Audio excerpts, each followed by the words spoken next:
found it. It's good. We're past due work. All right, we'll call the meeting to order. Everybody will stand for the pledge of allegiance. Pledge of allegiance to the flag of the United States of America and to the republic for which it stands, one nation, under God, indivisible, with liberty and justice for all. Just a reminder that the meeting is being recorded. Nomination for 2025. Open the floor for nominations. I didn't mean to interrupt, but we were going to do it after. This is the principal board, right? It is, but it could be 20 minutes, it could be an hour. Okay, I'll hang out. Okay. You're more than welcome to come in. It's public. Okay. Open the floor for nominations for chair. Lisa will be right back. Oh. She's got some stuff together for Brett. I would move that we keep retaining the same officers. Okay. Discussion.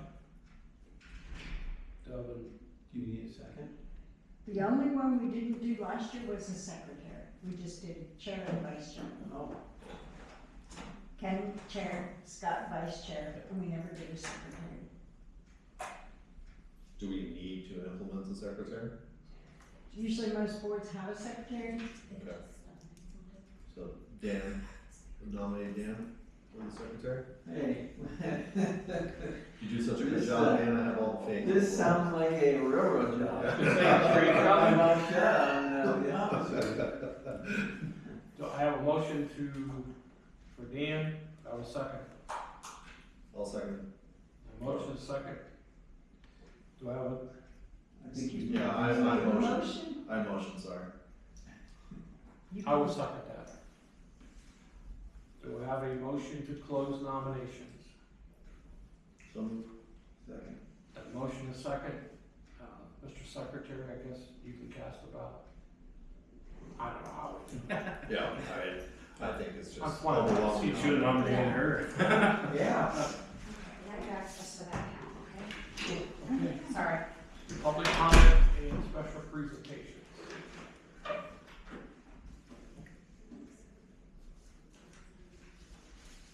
I have a motion to approve the minutes of December 17th. I'll motion it. A motion, do I have a second? I'll second. A motion is second, discussion, all in favor, signify by saying aye. Aye. Motion carries. Financial report. Do you have anything? I went over with Scott a little bit, like we used the numbers to be on par through 2 months, which we have a week left, it would be roughly in the 88% range, and I can go through with you guys as far as the prison is concerned. For the sheriff's department, their revenue is on par as far as exceeding pretty much every bucket that we have so far for the revenue side. 88% is the number, and then again, this is a week to go, which is this week. The sheriff department revenue is around 66%, which at 83, so 17% ahead of that. Roughly 10% of the Warren County School District revenue. So everything's pretty much on par. As far as the jail is concerned, the only revenue that's lagging a little bit is the jailhouse revenue, and it could be when we receive that money. So we might be billing Good behind. afternoon. Hi, this is Lonnie. Hi, Lonnie. Hi there. Sorry I'm running late. I was stuck with some patients. I So good apologize. ability. You're okay.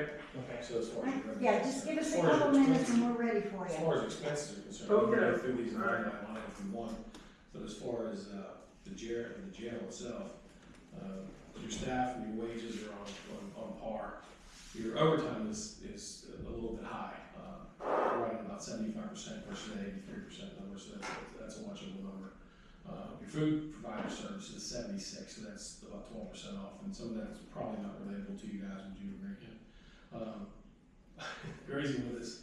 Your utilities, your natural gas is 54%, which hopefully it's going to walk there eventually, so you won't have to pay as much gas. So some of these numbers will ebb and flow and add up over the year. And again, we can go through these individually with you and show you where they're at. So lagging just a little bit behind versus these guys, but some things should catch up with the revenue coming in and Mother Nature outside. So. Thank questions? Have a motion to accept the fiscal report. A motion. Have a motion and a second. I'll second it. All in favor, signify by saying aye. Aye. Motion carries. Unfinished business. We have none. We have none.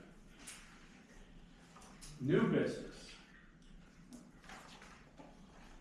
We have Lonnie here on the phone to give us the 2024 medical review report. You're up, Lonnie. Okay, hi everyone. I just wanted to, first of all, start off, the last time we had this conversation, there was concern with who the overseeing physician was going to be moving forward, and as things, and you probably know this already, but for the sake of full disclosure, Dr. Warden, of course, is still the supervising doc. Of course, he has some issues, but that's been worked out with the state, and he's still the supervising physician. So I assume everyone knew that, but that's where we left it the last time. I temporarily had backup with Dr. Price, but that never became necessary. So even though the paperwork was done, he never stepped in any real way. So, is there any questions regarding that? No. Okay.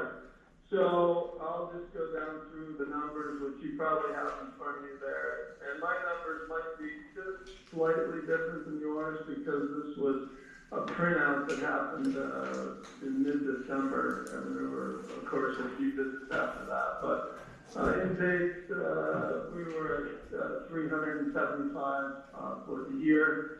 Dr. Horner and I saw 382 visits. And those were, the common things, sinus infections and pharyngitis and cellulitis and UTIs and people coming in with STDs and lots of skin conditions, dermatologic stuff, a lot of dental, and orthopedic conditions, arthritis, back pain, high blood pressure, diabetes, AFib, I could go down the list, but those are the common things that we typically manage. And then nursing visits, 311 nursing visits. ER, I believe the final count was 29. Referrals, 24, including, that is not including dental, that's a separate entity.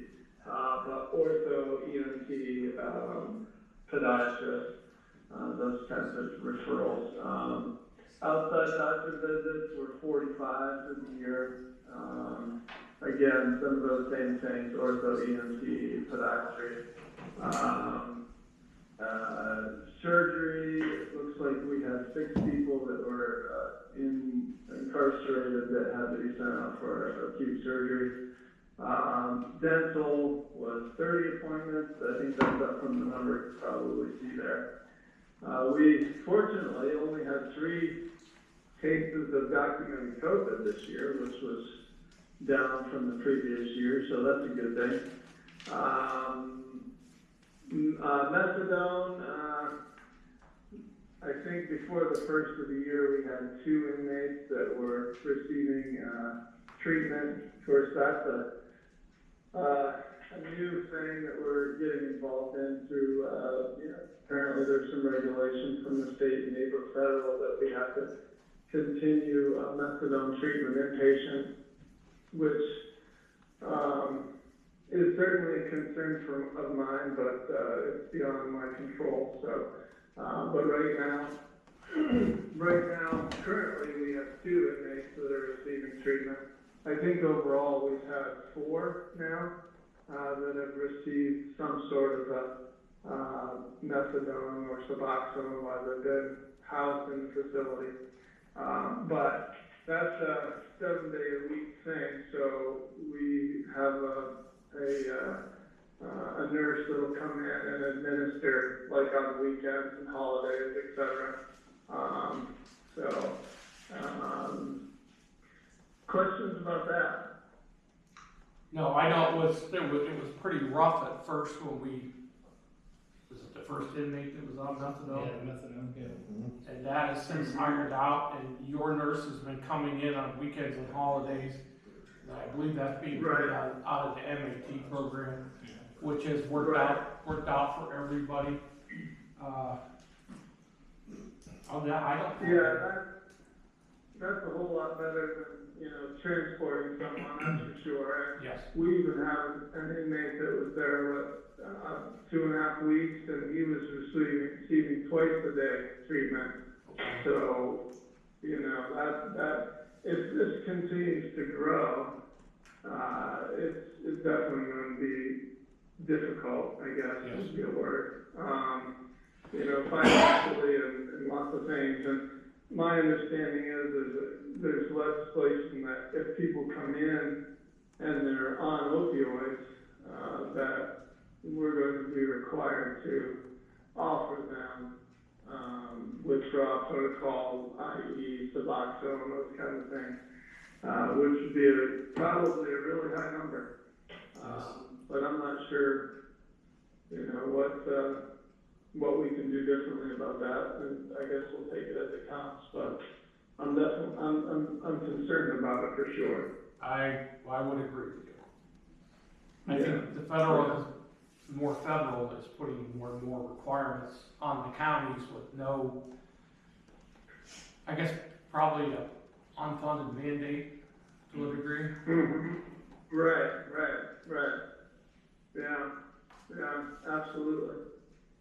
So, that's my biggest concern moving forward is how that transpires, but I don't, none of us can predict that, but that's certainly a concern I have moving forward. Okay. But otherwise, if there's any questions, that's the basic support, and nothing else is new or extraordinary that I'm familiar with. Okay, very good. Everybody have any comments, Lonnie? No. No? I guess we're good. Thank you, Lonnie. All right, thank you. Appreciate it. Take care. Have a good day. Bye-bye. Bye-bye. I don't know if we need a motion to accept this report. The other thing was the MAT money. Historically, the county was getting $60,000 a year for the opiate settlement. And we were getting the same amount as Forest County. Well, we got a surprise this year. It went from $60,000 to $349,000. Why, I don't know. I know 114 or 111 Yeah, it's, Walmart money. yeah, because it was another settlement, I believe, separate from the first one that added additional. I don't know if to qualify for the funding, if you have to have one of their stores, because everybody got hit with that opiate. Walmart, I don't see that. Walgreens, the whole 9 yards, so. And we can't really get an explanation why it went so high. I looked on the opiate settlement website and there is absolutely nothing there. Is this something that we're getting annually now? That's my understanding. We've got to do something in addition to. We're gonna need it if the state, if we get hammered with more standards of induction and whatnot, we're gonna need that money for every. Okay. That's what Otherwise, I was thinking, do we need to look for some additional programs? Well, Carl McKee got 68,000, I'm not sure, I can't remember. I think so. but that was for not Brixati, Not something to eat. Started with me, Vivitrol. Vivitrol. Yeah. And we had kind of wanted to adopt a policy early on that the county would use Brixati because there was not an induction process with that. Because we were hearing stories out of other counties that to do the Sublocade and Suboxone that they were holding people down. Yeah, their procedures are pretty rough. In my opinion, it sounds worse than the medication itself, where they have to restrain inmates. One county is using it looks like a dog cone around the inmate's neck just because of inmates are trying to, share these meds afterwards, there's all kinds of horror stories on it. And to me, in my opinion, I think that sounds terrible. You shouldn't have to do that kind of thing. Trying to help somebody, that's not helping somebody. So there's gotta be options out there. We have actually a couple conferences coming up. I'm really looking forward to picking the brains at all the other counties across the state of here and there, because everybody's got the same battles. So we're trying to put together a list. Cody Brown, Assistant DA, has asked for some funds to do the LEAD program that's done by the SROs, to buy books and different things. He's put that together. Got a request from Family Services for $111,000. I don't think that amount's gonna happen, but I think something we've given to them before. Yeah. I would think that we should err on the side of caution. I know that there is a date that we have to end by using this money, Yes.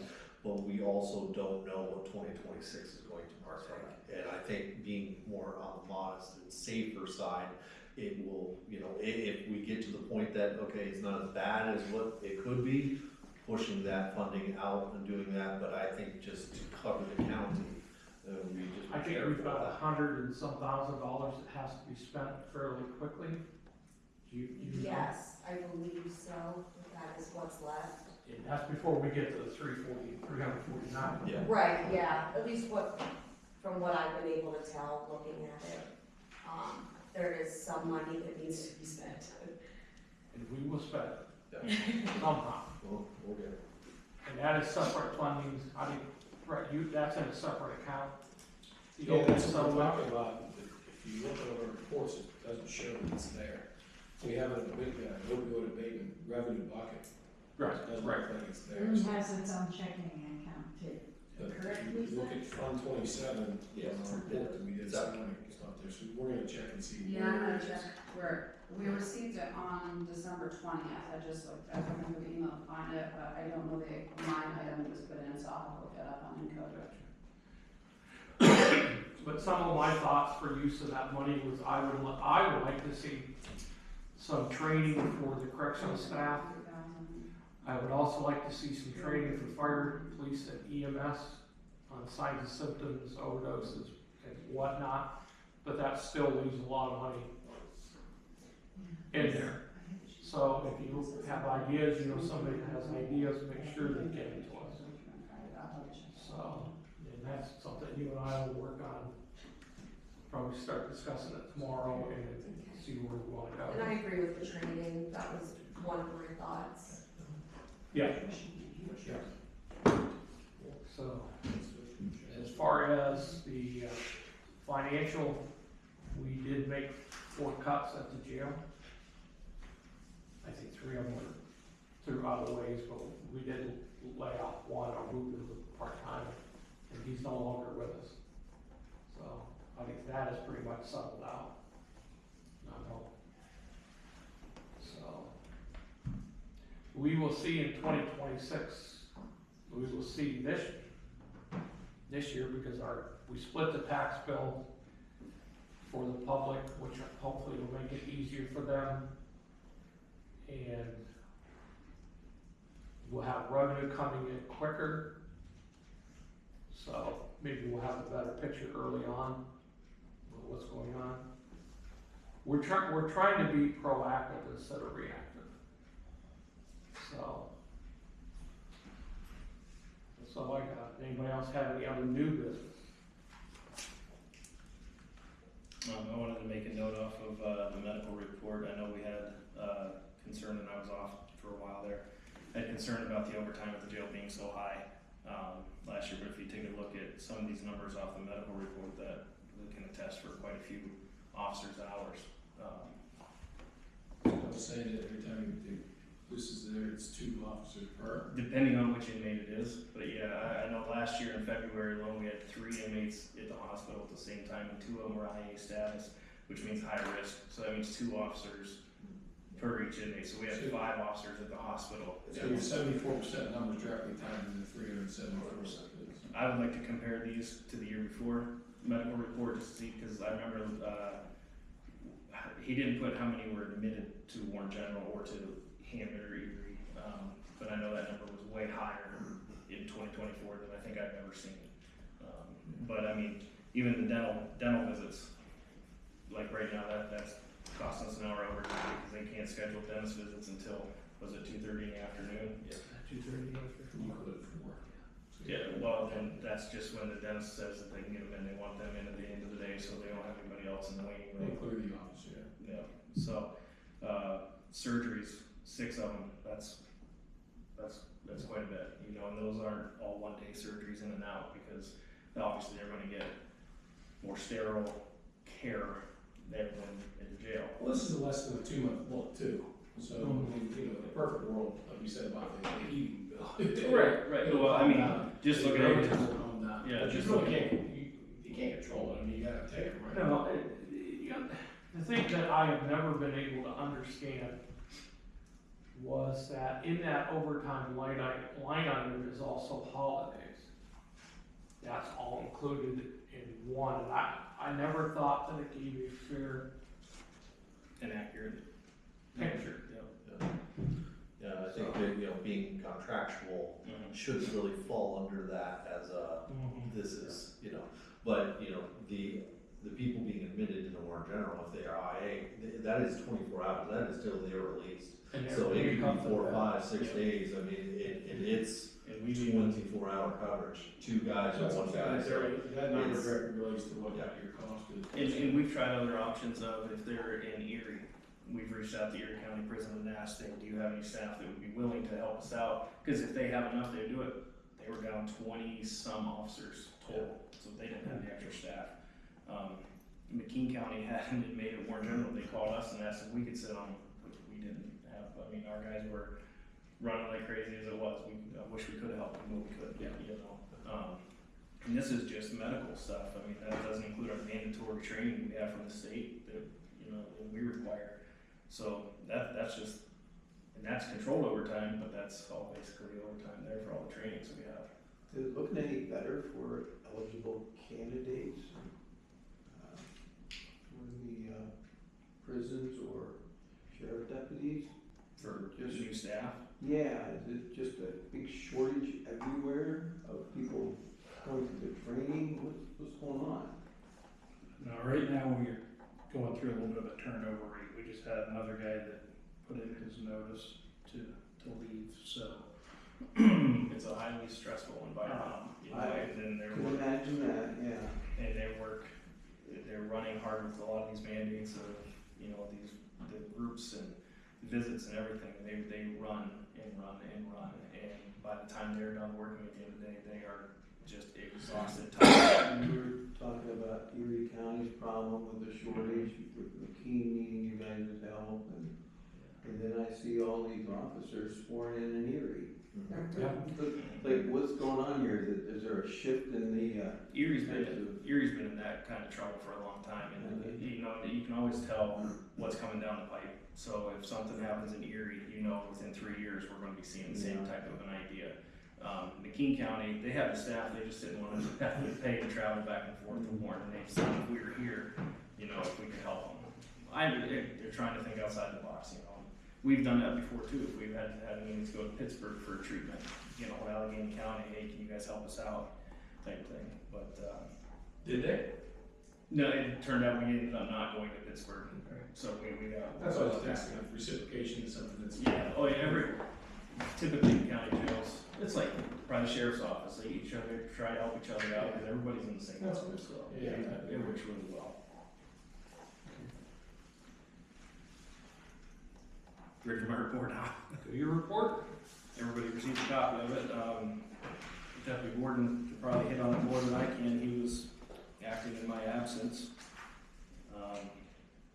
Population time of the report is 81. I think we'll be maintaining lower numbers than usual, which is great. Do you have anything you want to add to the report other than what we have?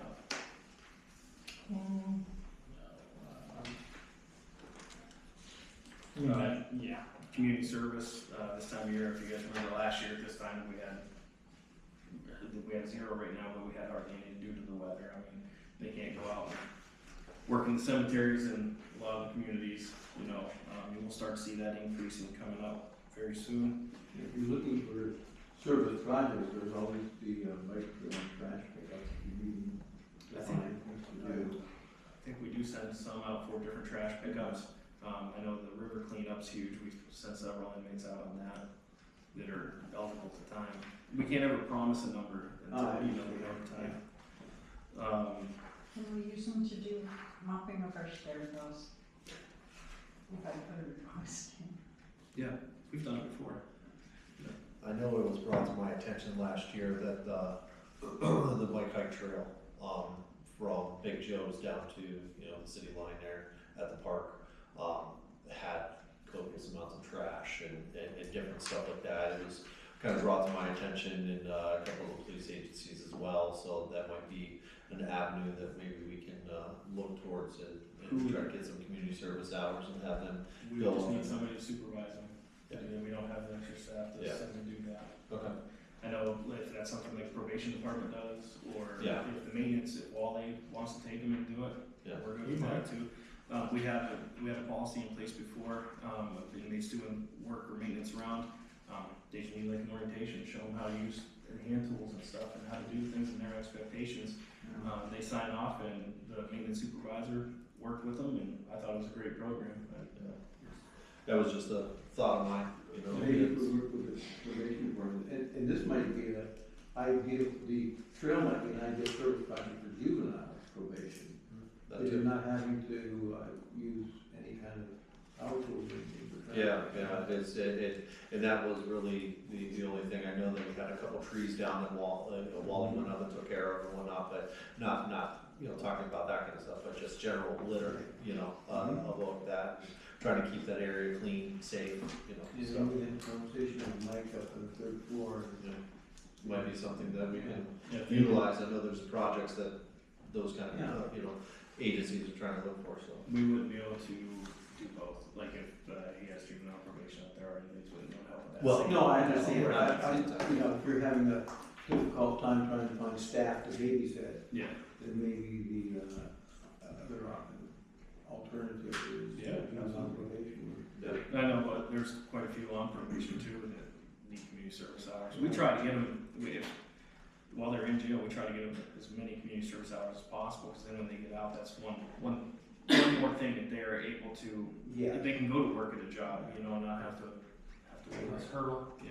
I went to the SAD fundraiser on Sunday, which was a spaghetti dinner, Yeah. and it was a great turnout of workers, right? And I thought, wow, this is fantastic. Then they later told me that a lot of them were doing their community service. I'm like, oh, okay, now where's the other? Pretty bad when you have that many people on Yeah, they were. community service projects. Anybody have any questions for me on the report? Well, I can touch on, so just a couple things outside of that, just to give you guys an update. So we started that new policy on toilet paper.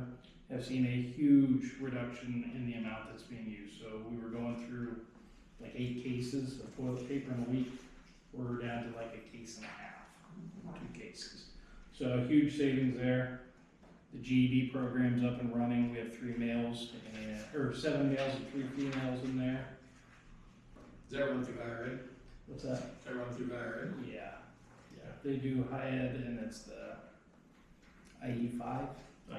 IU5. Yeah.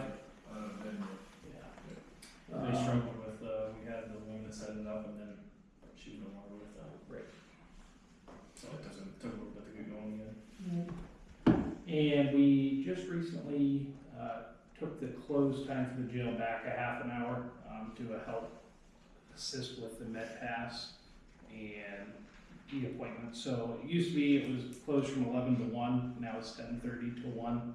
A lot of our staff were not able to get breaks just because of med pass needing to take place, mental health stuff going on. So we just recently took that back a half an hour.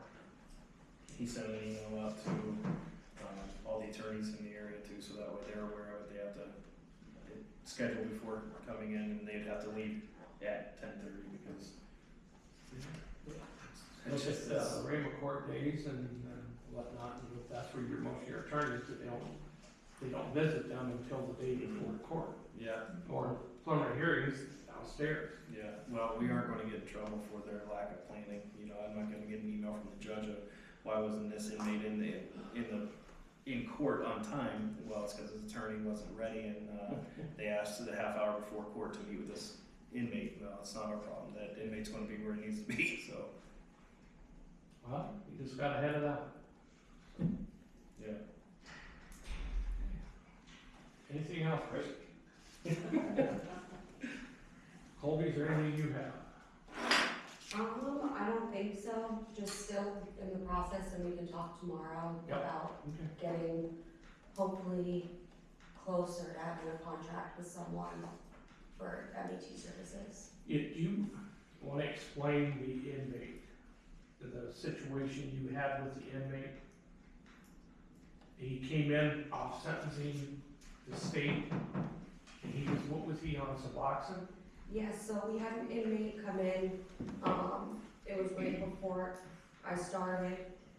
He was on Suboxone, he had been drug screened, his drug screen was appropriate. When it came time to, I went to try and set up services with Deerfield, which I was under the impression, we were all under the impression we had a contract with to provide these services. They let me know that that contract was not in place and that they weren't interested in a roundabout way of providing services for inmates in jail. So luckily he was already an established patient at Crossroads. I was able to get in touch with them, get him an appointment, make sure he had his medications until he was sent to state, and then their program would take over. But it was almost a situation. But you got it done. Yes. Took a while. I was myself, I was kind of angry at the way that Deerfield was handling the situation. I think their comment was, you don't have a contract, so they weren't gonna help, which I think they're pushing for a contract.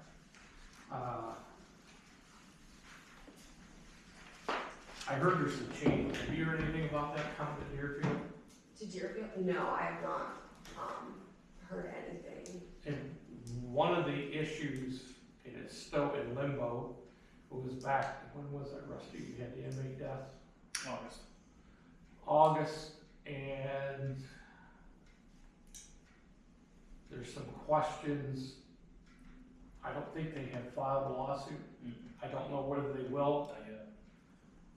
But we have nothing to hide. And I did talk to the coroner yesterday. She was in to see me about some other stuff. Okay. She hasn't released anything, she doesn't intend on releasing, but she's not gonna, if someone comes and inquires, she's not gonna cover it. So, I guess at our MET, we're gonna have to take a look at Deerfield, see what our, and you were reaching out to the others. Yes, I actually had a meeting with a place in Erie called New Directions. Yep. I just spoke with them today, kind of getting an idea of what some of our options might be. They had told me they were gonna look into some of the contracts they have, get things sent over to me, costs, and I also have a meeting with Crossroads that I'm getting scheduled. So hopefully between one of the two places, we can get a contract in place. And I think we need to speed things up a little bit because it's gonna be here before we know it, where it's gonna be mandatory. So, you have anything else? I think that's it. Okay. Anybody else have any questions, concerns? No. Our next meeting will be on April 22nd. I'm gonna make a motion to accept the warden's report. Okay. Do I have a motion to accept the warden's report? So moved. Motion, second. Discussion, all in favor, signify by saying aye. Aye. Motion carries. Now, a motion to adjourn. No one else has any business. Motion. So moved. I'll be second. I'm not gonna ask for it. So, thank you all. Anybody who wants to stay, you're welcome. Shut the lights off in the meeting. The next meeting is April 22nd. That's the third Thursday? Probably. Oh, no, one. First Tuesday, that's why it was. We were just looking at it like, wait a second, why is it the third? First on Tuesday. I do believe Adam wants to talk to the board. Okay.